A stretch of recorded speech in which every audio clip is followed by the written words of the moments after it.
एक दिन नंद बाबा मथुरा में कर देने के लिए आए कंस को। वसुदेव जी से वार्तालाप हुआ, सुख दुख की चर्चाएं हुई, जीव की नित्य अनित्यता की चर्चा। इसके बाद वसुदेव जी ने कहा कि तुम जल्दी गोकुल चले जाओ। संत्युत्पाताश्च गोकुले। नंद बाबा पुनः लौट के आते हैं गोकुल में। पूरे ब्रज में खुशियां मन रही हैं, लेकिन कंस को खुशी नहीं है। कंस ने एक पूतना नाम की राक्षसी भेज दी कृष्ण को मारने के लिए। पूतना, और ये पूतना ब्रज में प्रवेश होके बालकों की हत्या कर रही है। लेकिन कुर्वन्त सात्वताम भर्तुर यातु धान्यश्च तत्र ही। ये जो यातुधान कहते हैं राक्षस को। यातून रक्षांस दधात पुष्णात इति यातुधान। यातुधान माने जो राक्षसों को पुष्ट करें, राक्षसों के खुशियों के लिए कुछ भी करने को तैयार हो जाएं, ऐसी वो यातुधान, ऐसी वो पूतना। लेकिन यहां लिख रहे हैं जो भगवान के भक्ति में लगे हुए हैं उनके ऊपर इन राक्षसों की कोई तंत्र मंत्र नहीं चलता है। पूतना बड़ा सुंदर दिव्य रूप धारण करके आई है, हाथ में कमल का पुष्प ले लिया है। ऐसा लग रहा है जैसे लक्ष्मी नारायण से मिलने जा रही है। ददर्श तल्पे निविवाहितम भसी। लेकिन भगवान श्री कृष्ण ने अपने को ऐसे छुपा लिया है जैसे अग्नि राख में छुपी हो। ऐसे ही वो परब्रह्म परमात्मा जिनकी दृष्टि मात्र से जगत जल करके राख हो सकता है, ऐसे उस परमात्मा ने अपने को ऐसे छुपा रखा है जैसे आग राख में छुप जाती है। पूतना जब पहुंचती है भगवान आंखें बंद कर लेते हैं। चराचरात्मा स निमीलिते क्षणः।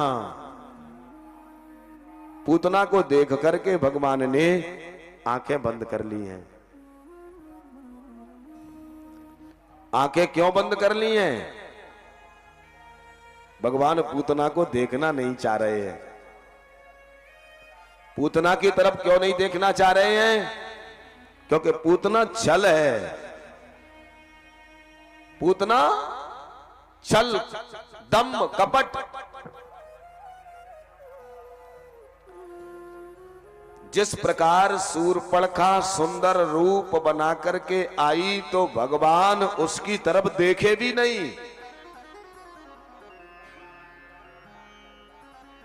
और सबरी के घर जाकर के बेर खा लिए। पूतना का और शूर्पणखा का तात्पर्य है अंदर से जो खराब है और ऊपर से अच्छा बनने का प्रदर्शन करे। यद नास्ति तद प्रदर्शनम दंभ। ये दंभ का प्रतीक है। हम जैसे हैं नहीं और वैसा बनने का हम ढोंग करें। भगवान कहते हैं जो छली होता है उसको तो मैं देखना भी नहीं चाहता। जिसका मन निर्मल नहीं है उसे मैं नहीं देख सकता। इस पूतना का मन निर्मल नहीं है। इसने अपने तन को तो सजा लिया है लेकिन मन को नहीं सजा पाई है। तन तो बना लिया है गोपी का, लेकिन इसके मन में क्या है कि मैं अपने स्तनों में जहर लगा करके जाऊंगी और उस एक बालक की हत्या कर दूंगी। मन कितना गंदा है और तन को कितना सजाया है। भगवान कहते हैं मुझे सुंदर तन नहीं चाहिए, मुझे सुंदर मन चाहिए। निर्मल मन जन सो मोहि पावा, मोहि कपट छल छिद्र न भावा। जिसका मन निर्मल नहीं है मैं उसे देखना भी पसंद नहीं करता हूं। इसीलिए भगवान अपनी आंखें बंद कर लेते हैं। और ये पगली पूतना भगवान को ऐसे उठा लेती है, यथो रगम सुप्तम बुद्धि रज्जुधी, जैसे कोई व्यक्ति भूल से सोते हुए सांप को रस्सी समझ के उठा ले,